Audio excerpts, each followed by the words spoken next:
Hello, bonjour, konnichiwa, marhaba, yakwe, and hola. Welcome to our virtual city life recap, where you're going to have the opportunity to learn from 19 different city departments on how they work and operate. You're going to have the opportunity to also see how you can get connected and make a difference within our community. So, if you're interested in also participating in an in-person event, we offer them in fall and also in the spring. You can find us at www.cityofdubuque.org/citylife. So without further ado, let's begin. My name is John Dienst, and I'm one of the civil engineers for the city of Dubuque. You're graced with a background in my wife's craft room. So this is part of what happens through a pandemic is a lot of the city staff, as I'm sure Tim was told you, a lot of us are working remotely. And I work probably 50% of the time at City Hall and 50% of my time here. And I'm still not quite sure where I'm most productive yet, but we'll get there. I have Darren Meering with me on the line as well. Darren will chime in. Darren is a civil engineer as well with the city. We are not the department heads. We pretend to be at times, though, don't we, Darren? That's right. So, a little background of me. I think it's good to kind of give you a little bit of a background, a human side of what we do. Obviously, you can see my wife is into crafts. I'm in the woodworking. I'm a graduate of the University of Wisconsin-Madison, civil and environmental engineering background. Originally from the Twin Cities. I'm a Minnesota transplant. You're going to hear the same from Darren. There's a lot of us who are not born and raised in Dubuque, but we chose to be here. And I've been with the city 16 and a half years now. It just seems to fly by. I think about projects I did, I don't know, a dozen years, 15 years ago, and I'm like, where did the time go? But it is what it is. And we're going to talk today, kind of give you a little bit of an overview of our org chart after Darren does his intro, and talk a little bit about some of the things that we do in our department. We're going to talk a little bit about some of the projects we have going on. We really want to respect people's questions, though. So we are going to just kind of hit some of I would say, the highlights. We as a department, we do a lot. And we cover a lot. So I'm going to go ahead and let Darren chime in and kind of introduce himself and talk about himself a little bit. Thanks, John, and hello, everybody. It's nice to be here. I wish we were face to face, but this will do just fine, I'm sure. Yeah, just a background on me. So as John said, I'm also a civil engineer. I got my master's degree from Marquette University in Milwaukee. And then my main first job in my field was here with the city of Dubuque. And I just celebrated my 23rd year this March. So been raising my family here and now consider myself a Dubuquer. So it's been a great experience working for the city. As civil engineers, as John said, we get into a lot of different things, but we really, our main focus is public safety, the health and welfare of the public. That is who our master is. It's not the city council. It's not the city engineer. It's not our boss or the city manager or a citizen. It's the overall public health is our main focus. That is who we owe our allegiance to. And so the nice thing about being a civil engineer for a city is that you are able to see change and affect long-term change over time, and that's very gratifying. Versus if we were in the private sector, we might just work on a project, jump around from city to city, and you might be in that city you might never visit the city, but work for it. But in this case, we can see it. We see the impact our projects make and how they help people, help our neighbors, and that's really gratifying. For what we do. So turn it back over to you, John, and we can start walking through the presentation. just like Darren was saying, that here's our mission statement. Basically, our engineering department promotes the health, safety, and welfare of all through sound engineering principles, practices, partnerships applied to the planning, design, maintenance, and preservation of the city's infrastructure and property. So all is capitalized because we are. It doesn't matter, you know, who you are, where you live, what your economic stature is. We are addressing everything and trying to address all things. We're really blind to, what we do is, we're fixing what's broke, or we're designing improvements, and we design it all over the city. And so that we're not focused on a specific area of the city. You'll notice, that we pretty much shotgun across the city in a lot of the projects we do. I do want to point out that during COVID, even though, like I said, I'm in my craft room here, but we worked throughout the pandemic. Engineering continued to be out in the field, working with the contractors, working with the public, providing services. And so we really didn't miss a beat during a pandemic. It was a little weird in that we weren't necessarily at City Hall all the time, but we were constructing projects. We're putting in fiber in the ground. We're involved with a lot of different things, and working with other departments and supporting the overall mission of the city.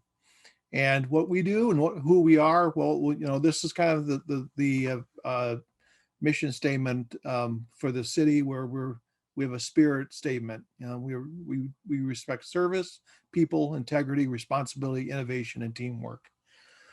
And integrity should be double capitalized, because it's very important that what we do, it is done with full transparency and with the understanding of the citizens here in Dubuque. Here's the department. I'm the guy in the middle.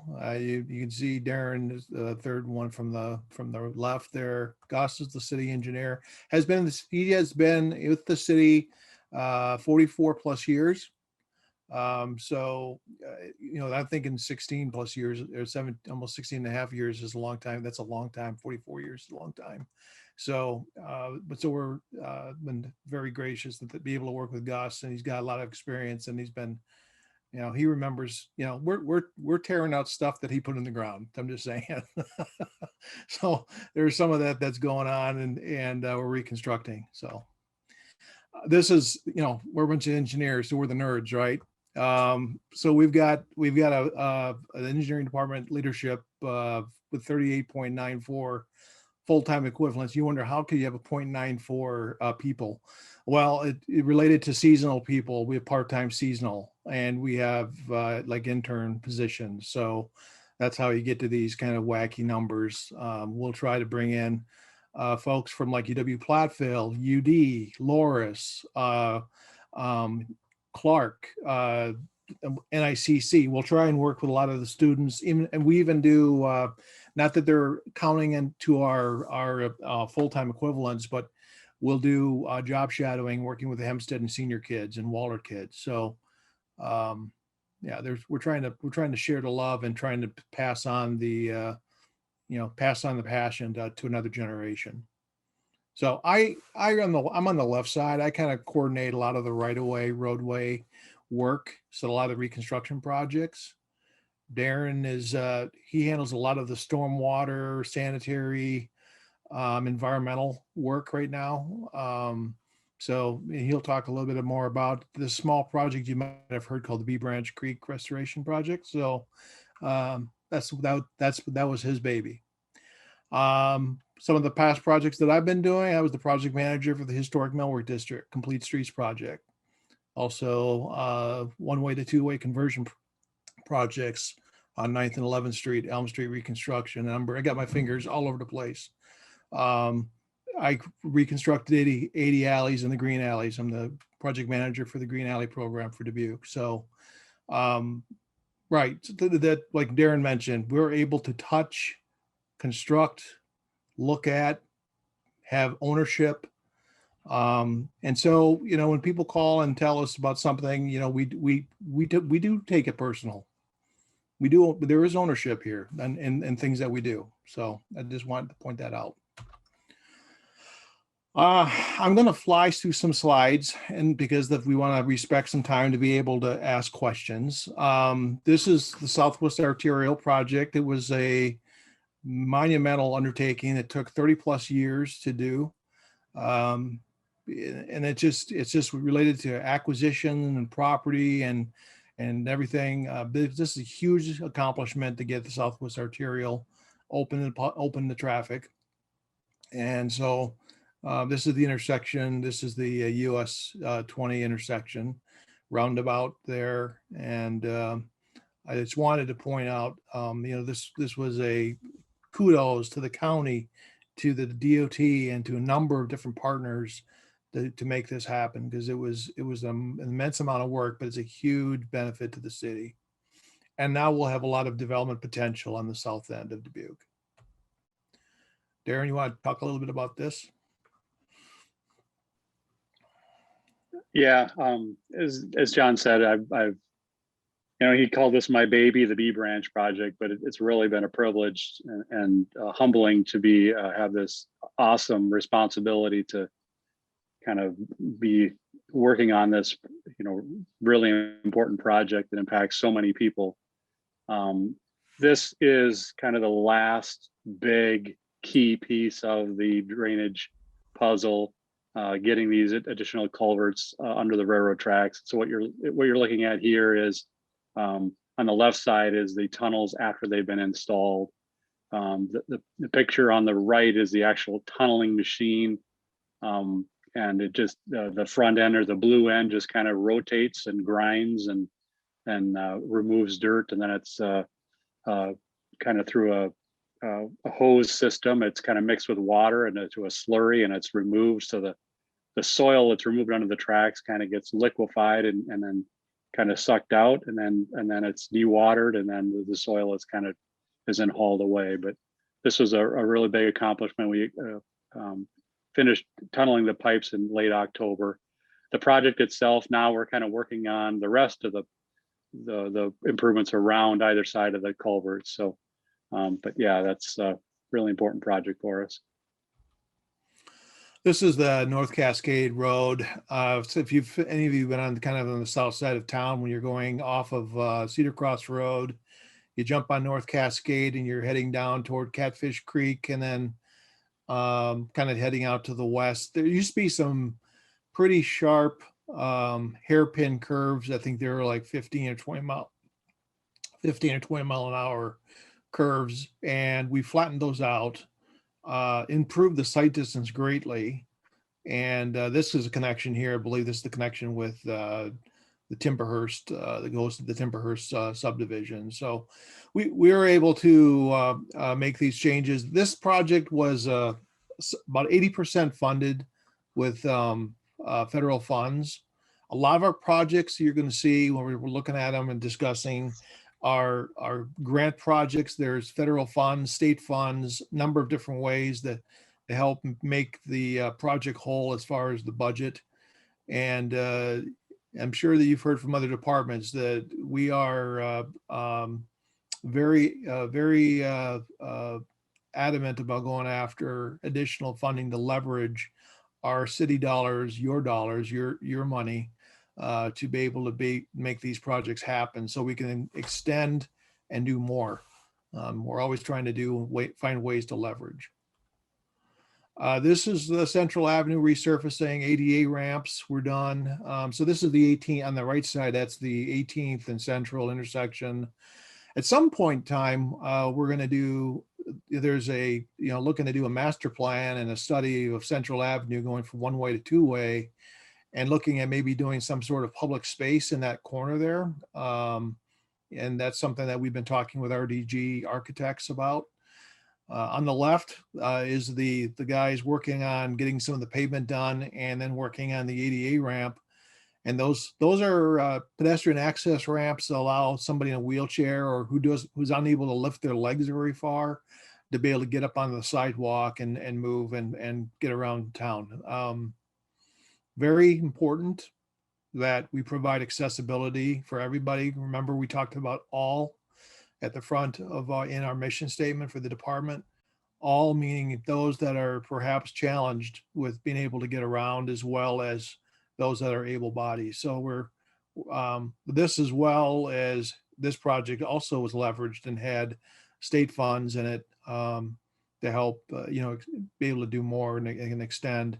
And we do a lot more ramps, which maybe I'll be able to talk about a little bit later on.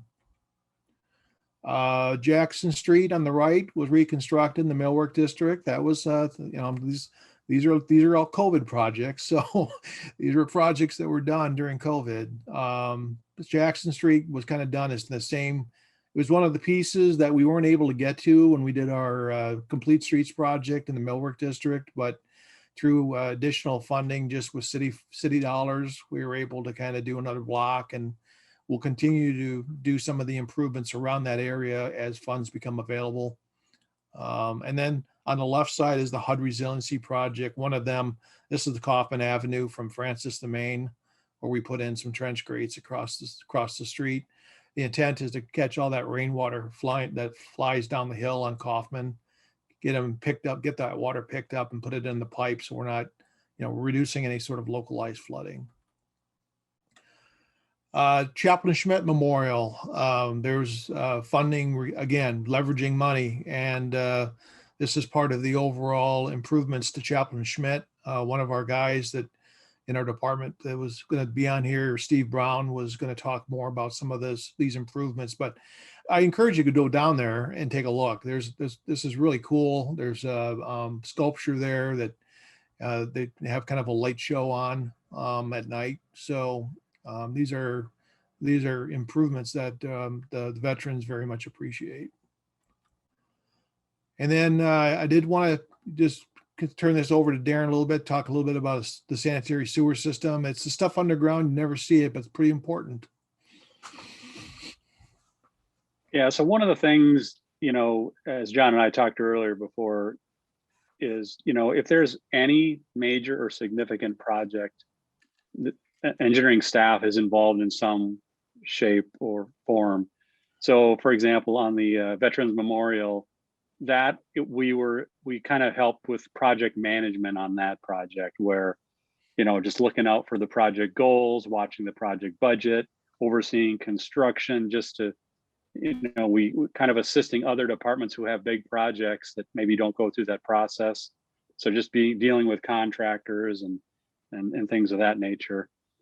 And as the sanitary sewer side, these types of projects, we are kind of like a full service engineering firm where we will, the original one of the slides showed that, we have a survey crew that will actually go out and pick up survey data so that we can bring that into our computer software or computer aided design software, CAD drawings, and then we can build our design off of that, create documents that then we can put out for bid, so we can solicit bids from contractors, and then we generally hire the lowest bidder per Iowa law, and then we review the contracts, get the contract signed, then we manage the contract during construction, oversee construction to make sure that they're following the design we put together, and so that's one of the aspects of what we do in engineering. And sanitary sewer is just one example where this is the kind of the collection system.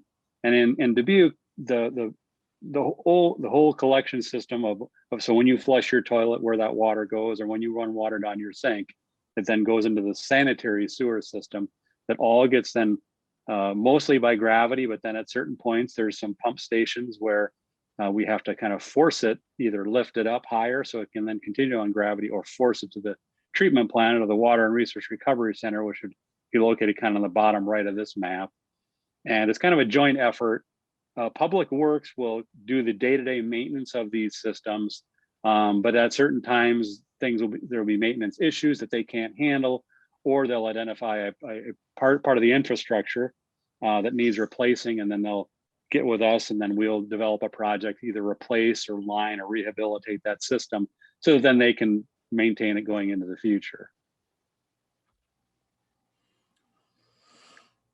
Very similar in terms of stormwater. One of the things that there's a misconception out there is that that because we're a city, that we have more responsibilities when it comes to providing drainage. And so this statement right here is just recognizing that, you know, each private property owner has a responsibility to manage stormwater on their property. And in that regard, the city is no different. You know, we've got streets, we've got city property like City Hall, parking lots, parking ramps, that we have to manage stormwater on our property.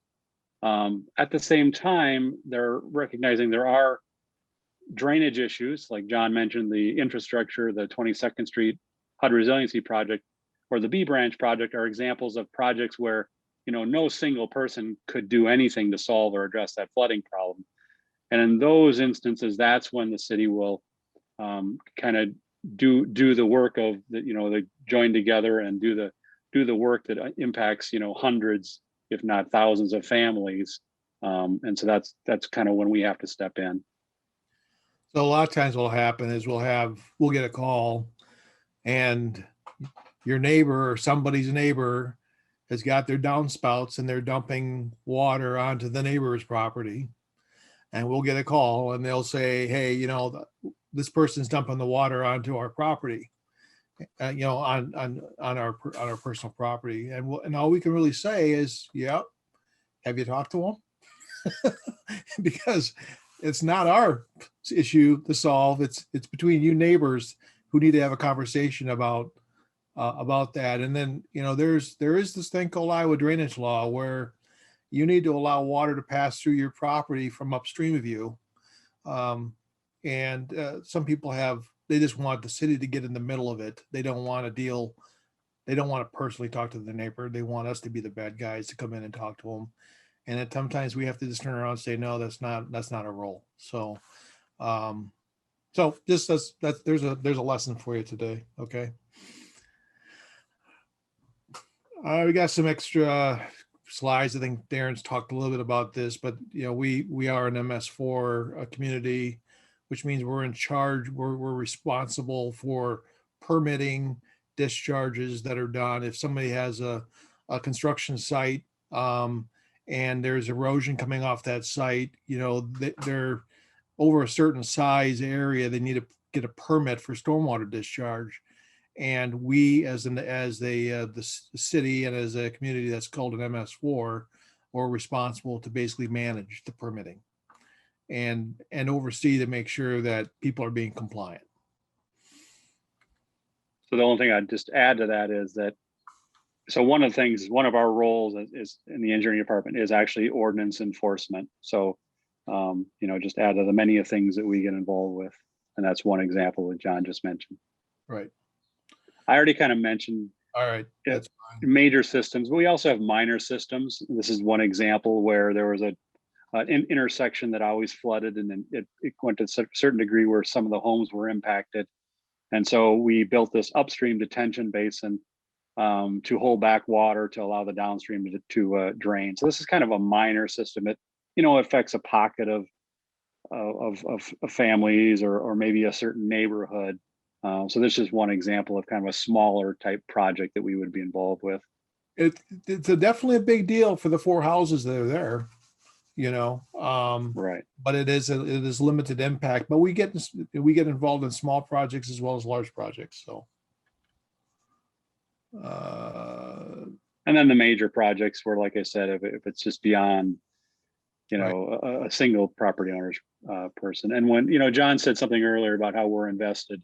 And as we were joining the meeting today or tonight, someone had mentioned, you know, their kids were talking about storm clouds, and just what that made me think of is immediately citizens came to my mind who I have spoken with in the past 12 months who have drainage issues. And I thought of them. I'm like, I hope it's not too bad. I hope they're not that impacted, because some of those cases we might be able to help them, but we haven't gotten there yet, or haven't had the time, or it's just not, you know, it hasn't come around to that project yet. But it's just to give an example of how, you know, how invested we are in the people and how we understand the role we play in helping our fellow citizens. I'm going to kind of pop through a few of these. This is the Coffin Avenue improvements, that shovel ready project. We've reconstructed the yellow, the green, and the pink, and the blue that which goes up to Kane. This is from about Klein up to Kane. It's slated for a future year, but it's we have a design, and we're waiting for potential future funds for that. And then 17th Street, similar thing, where we've reconstructed from Elm Street all the way up to Hebe in the previous couple of years, a few years, and now we've got we're working on improvements and having things basically designed all the way up to Rosedale. So we're kind of getting a lot of things kind of ready to go, and waiting for those future funding opportunities. This is kind of showing those culverts. You saw that picture before, so I won't go into too much detail here, but we tunneled under the rail yard. This project took a long time just because all the coordination work we had to do with the railroad. They were very particular about putting 6-8 foot diameter culverts underneath the rail yard. Go figure. But we were able to work through and get that resolved, and it'll be a great improvement. It'll be this part will be complete with the conveyance, I think, by this summer, right, Darren? Yep, that's correct. And then here's some more pictures, just kind of showing the progress that was done. We are looking to do a future bike path. So those two culverts that you see in that picture are the current culverts that B Branch flows through to get underneath the railway. One with the new culverts that we've just directionally drilled and put in. This now becomes available during low flow times to be a way to get underneath the rail yard and be able to connect the upper and lower B Branch together. So it'll be a great amenity here in the future. And then this is the B Branch gate and pump replacement project, another phase of the overall B Branch Creek project. This is the help, I think Darren mentioned, this is the help. The 16th Street detention basin fills up with water, and this is a new pumping station to help draw that water back down, because we're behind a flood wall, so we need to be able to pump that water over the flood wall into the river. Just some picture of the trail project. So we do trails. I'm the king of trails in Dubuque. Do a lot of the trail design and coordinate that work. These are on the left is the ADA ramps that we put in. Again, we're always mindful of the mobility issues for people. And this is the trail along Chavanelle from Seiple to Radford. The next phase for the trail from Radford to Northwest Arterial is slated for this fall for construction. So we'll be getting that finished this year.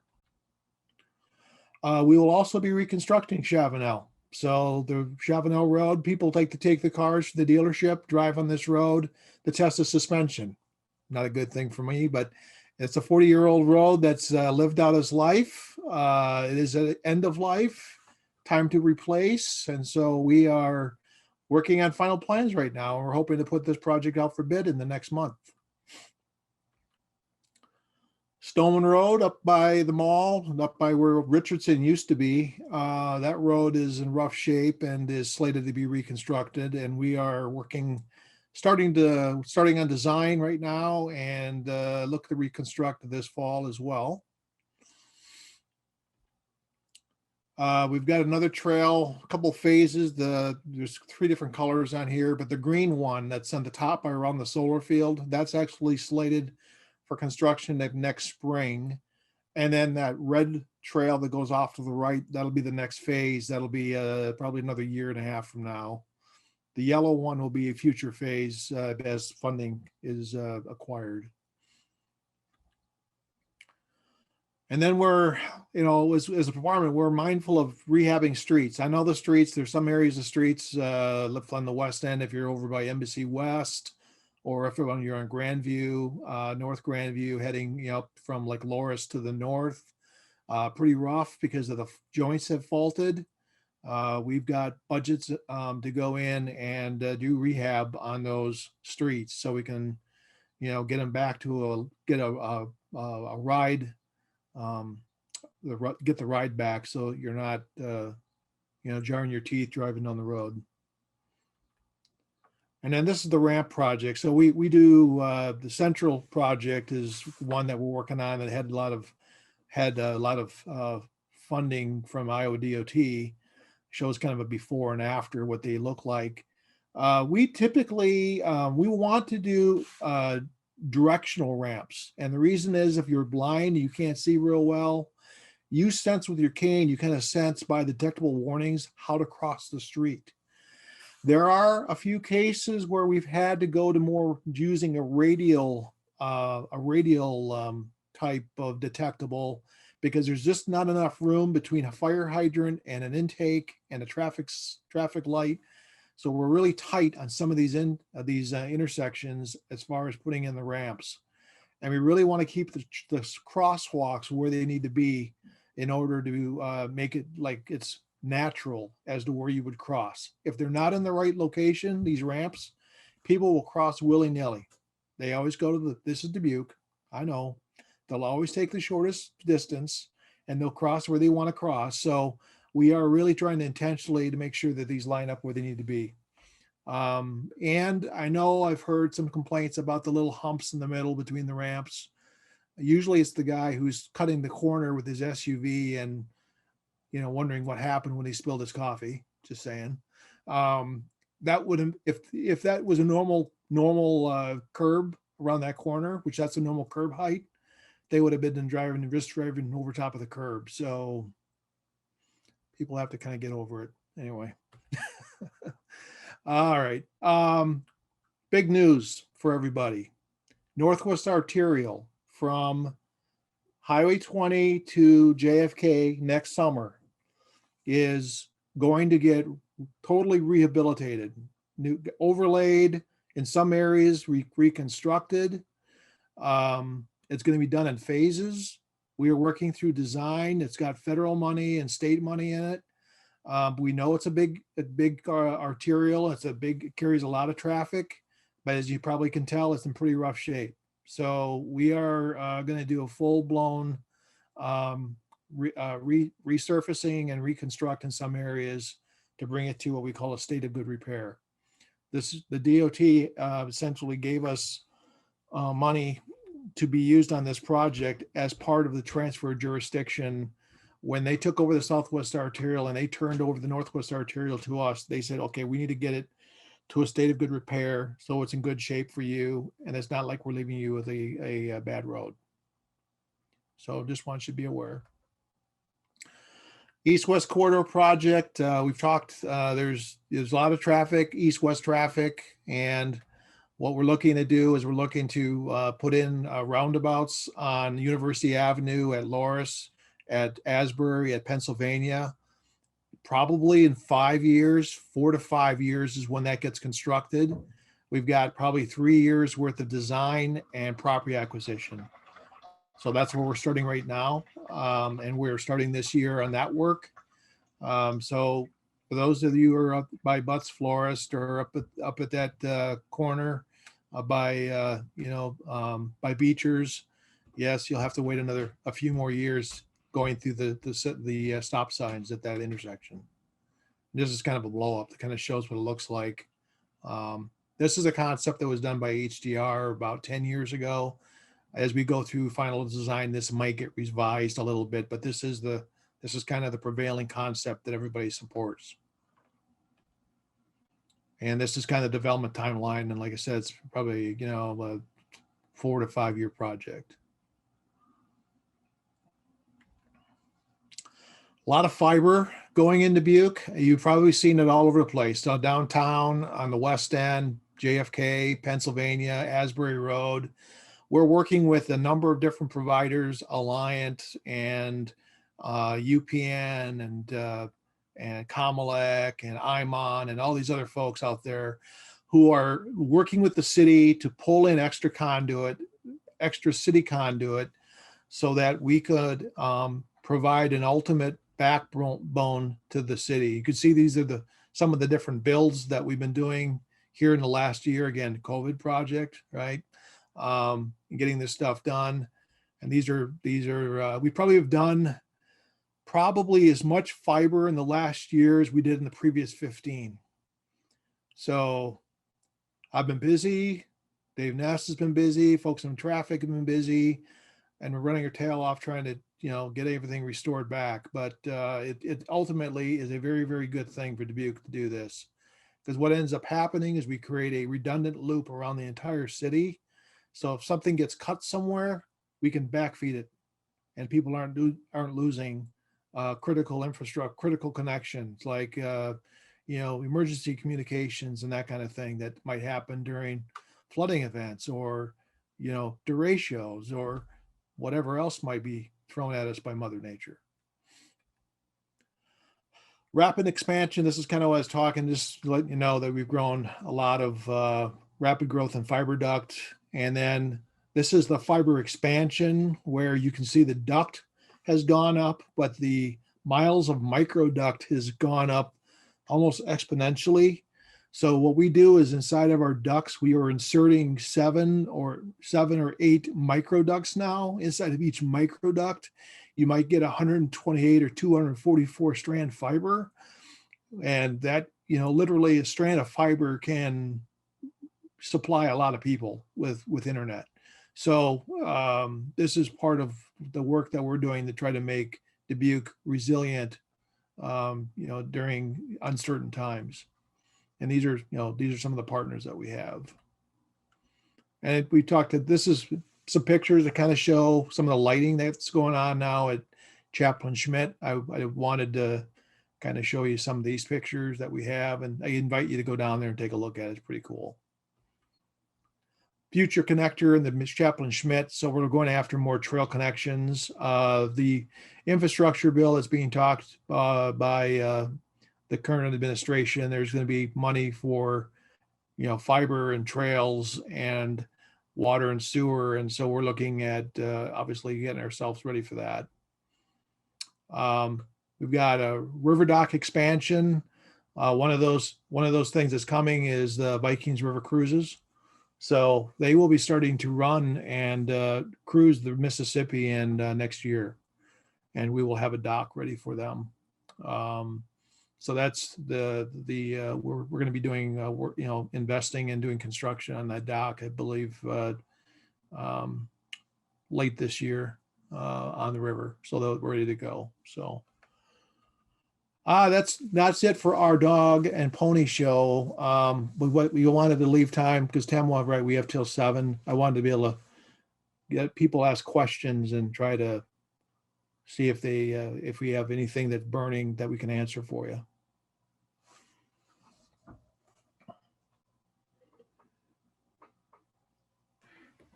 Awesome presentation. So this is that awesome time that you get the opportunity to ask away.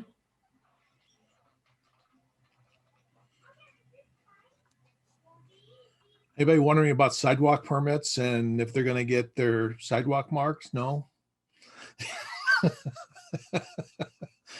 We do that too. we actually we have there's trees on the whole Emerald Ash Borer, like Darren was talking. We work with different departments, so we're working with Leisure Services, and we have 700 trees that have come down or in the midst of coming down, which is unfortunate because of Emerald Ash Borer. But that means there's 700 stumps, which usually means there's 700 locations where there's sidewalks. And we, as a department, work with Leisure Services to coordinate getting stumps removed and getting sidewalks repaired. So that's something else that we do in our department. And John, do you have any boards or commissions or any other? We don't. No, we're one of those lucky departments that don't have to shepherd a board or a commission. But we do work with we work with them. I mean, we'll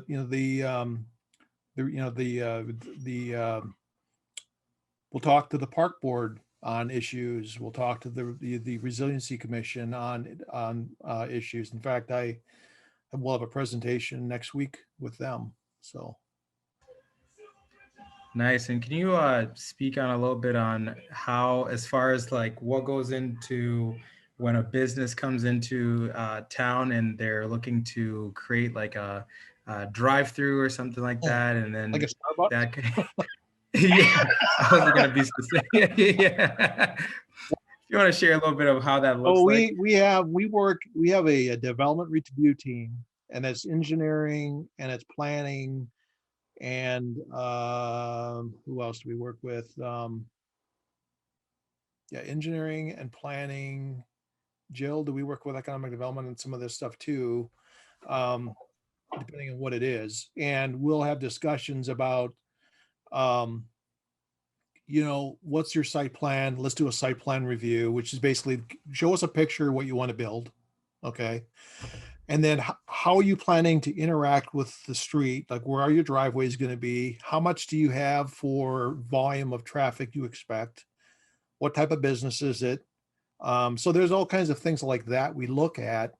And so, we have to make sure that when someone wants to build somewhere, that it's not going to put an undue amount of traffic and start jamming up an intersection and people can't get through. So we have to talk to the developer about ways that they're going to mitigate that.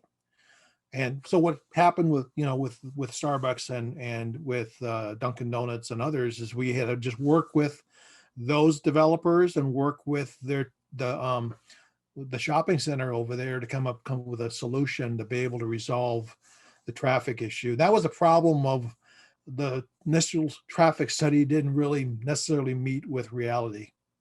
And so we had to work out, a solution after the fact. And that happens at times. That happens.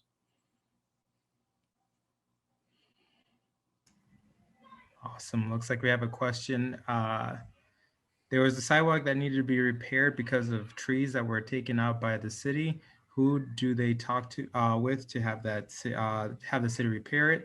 And the trees were taken out in 2016. Right. Yeah, I know. And unfortunately, yes. So you can contact our department engineering, and you can jump on the website and come to engineer, go to the engineering page and contact us and give us the address, and we'll go out and take a look at it. I will tell you that there's a backlog in getting these stumps out. And part of the issue is we ran into issues with just number of contractors who can do it, who want to be licensed to work in the city. And that's part of the struggle. We are right now working on a proposal with the city manager and setting that in to be able to do the stumps and the sidewalks as a combined project so we can more easily resolve these issues that are out there. So, yep. No, let us know your address or you can email or contact us go through the City of Dubuque website. Yep. You're not alone. There's a bunch of them out there, unfortunately. Thankfully, the stumps are already removed. It's just our sidewalk that needs to be repaired. And Okay. because there was 2 trees, it has made quite a big difference in our sidewalk. So so the stumps were removed, you say 3-4 years ago or something like the that? trees were removed in 2016. I cannot remember when the stumps were removed, but they are clearly removed. I Okay. just can't remember in the past almost 5 years when the stumps officially got removed. Okay. All right. We'll take a look. Thank you. Yep. And then the other question, when are you expecting the B branch bike path? And then Darren, I think you answered that. The question was, when are you expecting the B branch bike path to the Mississippi River to be open? And Darren replied, hopefully the trail will be ready late this year, but for sure next spring. And then the other question is, are you working with Leisure Service to get the Comiskey Park project going? Yes. That's what I can tell you. We are. Darren, can you add more to that? You want to jump in? Yeah, that's just another example of how we help other departments handle major projects. So Steve Sampson Brown, his title is project manager, and that's one of his roles is he will help other departments. And so he's been working with Marie Ware of Leisure Services Department to kind of work through the consultant process and the public engagement process. He's been directly involved with all of those steps. And then once it moves to construction, he will help with managing the contractors to make sure that they're providing, the goals of the project and making sure we're staying with budget. So, yep, we've been involved with that. Absolutely. Another project is Jackson Park. So we are also involved with the Jackson Park project. They're looking to do restroom facilities there. And as well as do play improvements and that kind of thing, getting that site done. Timing on the bathrooms, we're looking at either late this year or in the spring. It kind of depends on, it really does depend on COVID and supply. And then the improvement, the playground equipment improvements would be also next year. So, yep. Awesome. Any other questions? I don't have another question. Oh, I'm sorry, Temwa. I just wanted to say thank you for all the hard work that got put into the B branch, because we use it a lot, and we just live 2 blocks away and 2 blocks away from Comiskey Park. So that's why I was asking you about that. And I talk up the B branch all the time. And I actually got a friend of mine who lives, I think I would say more on the west end, to come to the B branch, because she's like, you talk about it all the time. And I was like, I know, because it's so awesome. I even tell people you can go sledding on there for like the littles, because I have a kindergartner, a first grader, and an almost 3-year-old. And by the green slides, there's no way that you can sled and get into the creek because it's so flat at the bottom. So that's a valid concern for people to be concerned about. But yeah, I talk about it all the time because it's so awesome. Yeah, and we get people across the country who have come here to look at it. So we're very blessed to have that amenity, and thank you for the kind of comments for that. Awesome. All right. Well, we're done.